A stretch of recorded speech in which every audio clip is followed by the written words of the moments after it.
Assalamualaikum warahmatullahi wabarakatuh. Shalom, Om Swastiastu, Namo Buddhaya, dan salam kebajikan. Kami dari kelompok 3 mata kuliah pengantar akuntansi dengan saya Rahmat dan juga rekan-rekan saya yaitu Andini, Pauline, Rizka, Bilkis, Tira, dan Irfan. Saya sebagai moderator dan Andini sebagai pembahas pengertian dan manfaat jurnal, Pauline jenis jurnal khusus, pembahasan soal yang akan dijelaskan oleh Rizka, Bilkis, dan Tira, studi kasus yang akan dibacakan oleh Irfan dan saya sendiri. Baiklah, kita memasuki sesi pengertian dan manfaat jurnal. Assalamualaikum warahmatullahi wabarakatuh. Halo, perkenalkan aku Andini Cahaya Pertiwi selaku pemateri dari pengertian dan tujuan jurnal khusus serta perbedaan antara jurnal umum dan jurnal khusus. Teman-teman, sebelum kita mulai ke proses pencatatan dari jurnal khusus, alangkah baiknya bila kita mengerti terlebih dahulu apa sih pengertian dari jurnal khusus dan bagaimana manfaat dari jurnal khusus bila kita melakukan proses pencatatan di jurnal khusus. Jadi, kita mulai dari pengertiannya ya teman-teman. Pengertian dari jurnal khusus sendiri adalah jurnal akuntansi yang sering digunakan untuk mencatat proses transaksi sejenis yang sering terjadi berulang kali terutama dalam skala perusahaan besar. Manfaat dari tujuan proses pencatatan di jurnal khusus sendiri ialah yang pertama, kita dapat mempermudah proses pencatatan transaksi sehingga dapat mengefisiensikan waktu yang ada. Lalu yang kedua, kita dapat mempermudah proses posting ke buku besar dan juga mempermudah proses pengawasan transaksi yang ada. Untuk perbedaan dengan jurnal umum sendiri, bisa teman-teman lihat di tabel berikut ini.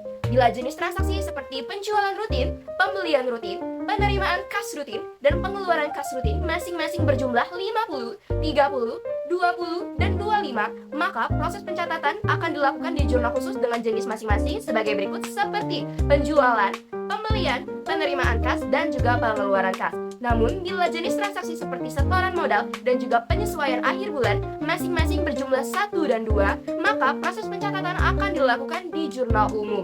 Baik, mungkin sekian dan terima kasih. Itu saja materi yang dapat saya sampaikan. Selanjutnya mengenai jenis-jenis transaksi akan dijelaskan oleh Saudari Maria Pauline. Terima kasih. Baiklah, terima kasih kepada rekan Andini atas materi dan pembaharannya.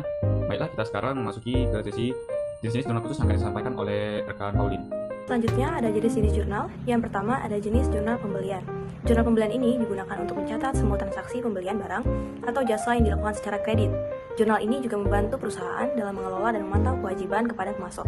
Setiap transaksi yang dicatat dalam jurnal ini akan melibatkan debit ke akun biaya atau aset dan kredit ke akun utang. Jurnal pembelian juga berfungsi untuk menyederhanakan pencatatan transaksi bervolume tinggi ke dalam buku besar. Lalu yang kedua ada jurnal penjualan. Jurnal penjualan ini adalah jurnal khusus yang digunakan untuk mencatat semua transaksi penjualan barang atau jasa. Jurnal ini berfungsi untuk merangkum informasi transaksi penjualan yang terjadi, baik yang dilakukan secara tunai maupun kredit. Dengan menggunakan jurnal penjualan, perusahaan dapat dengan mudah melacak pendapatan dan piutang yang harus diterima. Lalu yang ketiga ada jurnal penerimaan kas. Jurnal penerimaan kas ini mencatat semua transaksi yang melibatkan penerimaan uang tunai, baik dari penjualan tunai, penerimaan piutang, ataupun sumber lainnya. Jurnal ini juga berfungsi sebagai buku kas masuk yang membantu perusahaan dalam memantau arus kas masuk dan memastikan bahwa semua penerimaan dicatat dengan benar. Lalu yang terakhir adalah jurnal pengeluaran kas. Jurnal pengeluaran kas ini digunakan untuk mencatat semua transaksi yang melibatkan pengeluaran uang tunai seperti pembayaran utang, biaya operasional, dan pengeluaran lainnya. Jurnal ini berfungsi sebagai buku kas keluar yang membantu perusahaan dalam mengontrol arus kas keluar dan memastikan bahwa pengeluaran tidak melebihi anggaran yang telah ditetapkan. Baiklah, terima kasih kepada rekan Pauline atas materi yang telah dijabarkan. Dan sekarang kita memasuki sesi pembahasan soal yang akan dijelaskan oleh Rizka, Bilkis, dan Tira. Baiklah, kemudian saya akan melanjutkan membacakan beberapa contoh soal dari jurnal khusus ini. Yang pertama soalnya ada, dalam praktiknya jurnal khusus diklasifikasikan menjadi A2 jenis, B3 jenis, C4 jenis, D5 jenis, dan E6 jenis. Jawaban yang benar itu adalah 4 jenis, yang terdiri dari jurnal pembelian, jurnal penjualan, jurnal penerimaan kas, dan jurnal pengeluaran kas. Kemudian soal berikutnya ada, apa ciri transaksi yang paling tepat untuk dicatat dalam jurnal khusus? A. Transaksi satu kali dan unik. B. Transaksi yang bersifat rutin dan sejenis. C. Transaksi operasional dan non-operasional. D. Transaksi yang tidak berhubungan dengan keuangan. E. Transaksi yang jarang dilakukan. Jawaban yang benar itu adalah B. Transaksi yang bersifat rutin dan sejenis. Dan soal berikutnya ada, apakah yang harus dilakukan setelah transaksi dicatat dalam jurnal khusus? A. Langsung membuat laporan laba rugi. B. Posting ke buku besar terkait. C. Arsip di gudang tanpa tindakan lanjut. D. Membuat jurnal umum tambahan.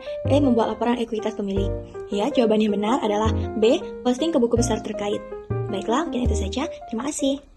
Assalamualaikum warahmatullahi wabarakatuh. Perkenalkan, nama saya Dia Atiraul Haq. Saya dari kelompok 3 dan di sini saya akan membahas 2 soal pilihan ganda tentang jurnal khusus. Soal yang pertama, apa pengertian utama dari jurnal khusus dalam akuntansi? A. Catatan transaksi keuangan secara umum. B. Catatan transaksi keuangan untuk jenis transaksi tertentu. C. Buku besar untuk mencatat seluruh akun. D. Laporan keuangan perusahaan. Dan E. Catatan yang berisi kerugian dan keuntungan perusahaan. Jawabannya adalah yang B. Catatan transaksi keuangan untuk jenis transaksi tertentu. Selanjutnya, pertanyaan kedua yaitu transaksi yang dicatat dalam jurnal pengeluaran kas biasanya berupa A. Pembayaran hutang dan biaya operasional. B. Penerimaan piutang. C. Penjualan secara tunai. D. Pembelian barang. Dan E. Penjualan barang. Jawabannya adalah yang A.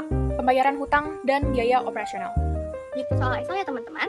Jelaskan bagaimana sistem pencatatan dengan jurnal khusus dapat membantu mencegah terjadinya double posting ke buku besar.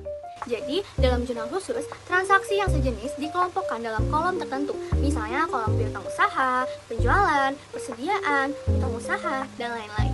Sehingga postingnya hanya dilakukan secara periodik dengan cara menjumlahkan total kolom ke akun kontrol di buku besar. Hal ini mencegah double posting karena pencatatan hanya dilakukan sekali secara ringkas, bukan setiap transaksi dicatat berulang ke akun yang sama. Soal selanjutnya, jelaskan hubungan jurnal khusus dengan laporan keuangan. Jadi, jurnal khusus adalah tahap awal pencatatan transaksi.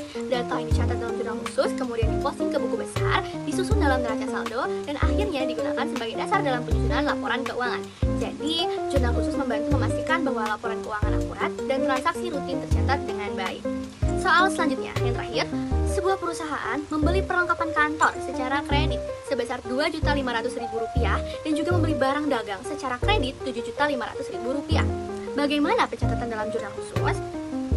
Jadi, semua dicatat di jurnal pembelian karena sifatnya kredit, yaitu perlengkapan di debit sebesar Rp2.500.000 dan juga persediaan barang dagang di debit yaitu Rp7.500.000 dan juga utang usaha di kredit sebesar Rp10 juta.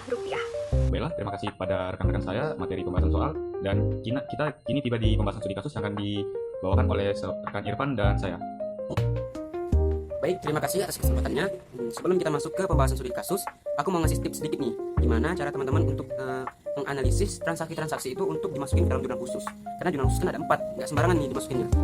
Tabel di atas ini ada yang saya sebut dengan tabel kawasan jurnal khusus. Yang pertama itu ada jurnal pembelian.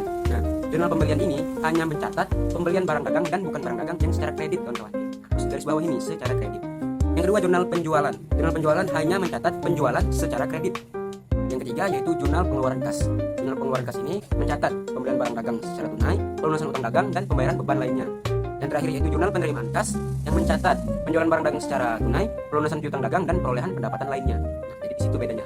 Pokoknya harus diperhatiin benar kalau di transaksi itu yang mana transaksi yang kredit dan transaksi yang tunai. Oke, kita langsung masuk aja ke contoh studi kasusnya. Toko Kalterjaya adalah usaha dagang yang menjual perlengkapan alat tulis. Untuk memudahkan transaksi pencatatan, toko ini menggunakan jurnal khusus, yaitu pada bulan September 2025 terjadi transaksi sebagai berikut. Oke, kita analisis satu-satu nih ya kawan-kawan. Tanggal 2 September, penjualan barang dagang secara kredit dengan syarat pembelian 2/10 N/30 kepada PT Madijaya sebesar 5 juta. Ini langsung dapat sebenarnya kata kuncinya nih. Ada kata penjualan dan secara kredit. Sesuai tabel yang tadi, kalau penjualan secara kredit itu masuknya ke jurnal penjualan. Lanjut, tanggal 4 September, pembelian barang dagang secara kredit dari CV Sukses Abadi sebesar Rp3.500.000. Pembelian secara kredit. Jelas nih masuknya kemana? Kan ke jurnal pembelian. Selanjutnya yaitu tanggal 6 September, menerima pembayaran dari PT Madijaya dengan potongan pembelian sebesar Rp4.900.000 melalui transfer bank. Tanggal 6 ini menerima pembayaran dari PT Madijaya, berarti pelunasan piutang. Nah, pelunasan piutang berarti dicatat ke jurnal penerimaan kas. Di sini ada potongan pembelian dari 5 juta, jadi tinggal bayarnya 4.900.000. Karena di tanggal 2 tadi kawan-kawan, aku lupa highlight dikit, 2/10 N/30 itu maksudnya si pembeli ini dapat potongan 2% jika pembayaran maksimal 10 hari setelah pembelian. Tapi dengan tenggat waktu atau jatuh tempo 30 hari setelah pembelian. Nah, si PT Madijaya ini bayarnya, belinya di tanggal 2, bayarnya di tanggal 6. Berarti kurang dari 10 hari dong. Nah, sehingga dia ini dapat potongan 2%. 2% dari 5 juta itu 100, sehingga dia cuma bayar 4.900.000 aja nih kawan-kawan.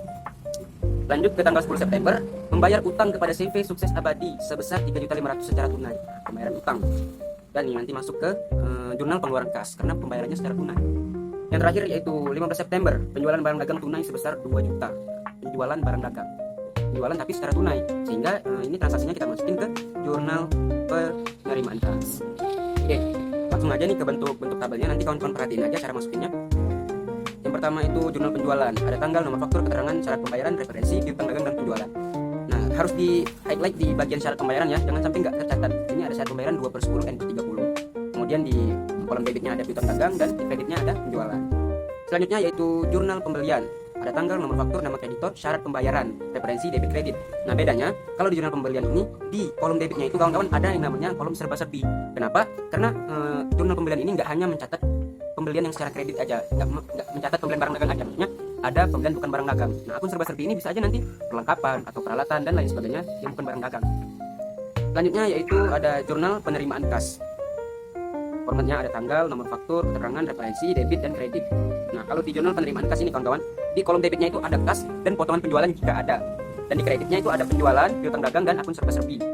Ini tinggal dimasukin aja nih sesuai tanggal tadi, tanggal 6. Ada pembayaran tadi, kali 900. Tanggal 15 ada penjualan Juni 2 juta, nanti dimasukin aja sih. Yang terakhir yaitu jurnal pengeluaran kas. Formatnya ada tanggal, nomor bukti, keterangan, referensi, debit, kredit. Nah, kalau di pengeluaran kas ini kawan-kawan, ada pembelian, utang dagang, serba-serbi juga ada. Tapi kalau di jurnal pengeluaran serba-serbinya ada di sebelah debit kan. Oke. Hanya ada satu transaksi ya, debit abadi, utang dagang besar 3.500.000. Mungkin sampai sini dulu banyak studi kasusnya, saya kembalikan kepada moderator.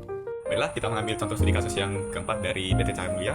Saya bacakan dahulu. PT Cahaya Mulia adalah perusahaan dagang yang menggunakan jurnal khusus. Berikut transaksi bulan Juni 2025. Pada tanggal 1 Juni, faktur pembelian nomor PB 601, yaitu membeli dagangan seharga 20 juta secara kredit dari PT Sinar Abadi dengan syarat N10 dan N30. Di tanggal 4 Juni, faktur penjualan nomor PJ 701 menjual barang dagangan seharga 15 juta secara kredit kepada toko laris.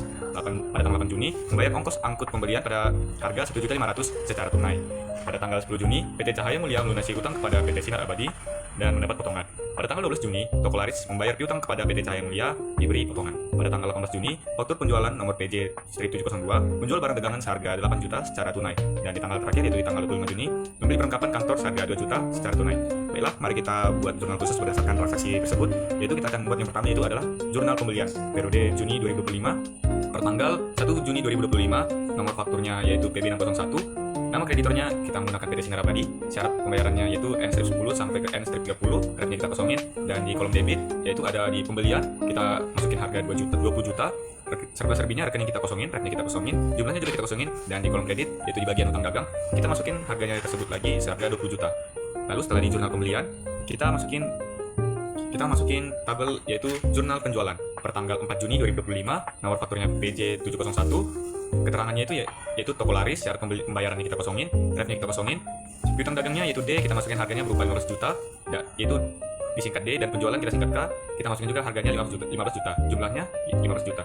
Setelah dari tabel jurnal penjualan, kita masuk ke jurnal pengeluaran kas periode Juni 2025. Kita masukin ada 3 tanggal di situ, per tanggal 8 Juni, nomor buktinya kalau kita kosongin, keterangannya kita masukin, ongkos angkut, revenue kita masukin.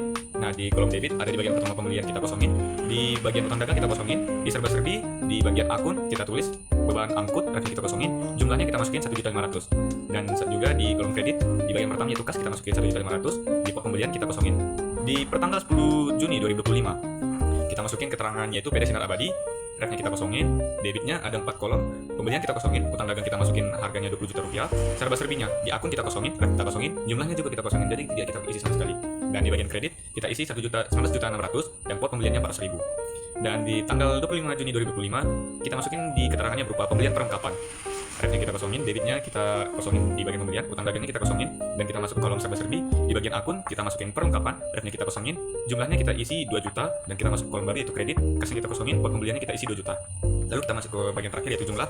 Di bagian utang dagang di kolom debit kita masukin 20 juta. Di kolom serba-serbi bagian dari debit, bagian jumlah kita isi 3.500.000, dan di kolom terakhir yaitu kolom kredit, di bagian kas kita isi 21.100.000, dan di pembelian kita isi 7.400.000. Baik, sekian dari materi saya. Terima kasih. Baiklah, terima kasih kepada rekan-rekan semua yang telah menjabarkan dan juga kepada rekan-rekan sekalian yang telah memperhatikan. Apabila kami memiliki salah kata ataupun salah perbuatan maupun percakapan, kami mohon ampun. Wabillahi taufiq wal hidayah. Wassalamualaikum warahmatullahi wabarakatuh.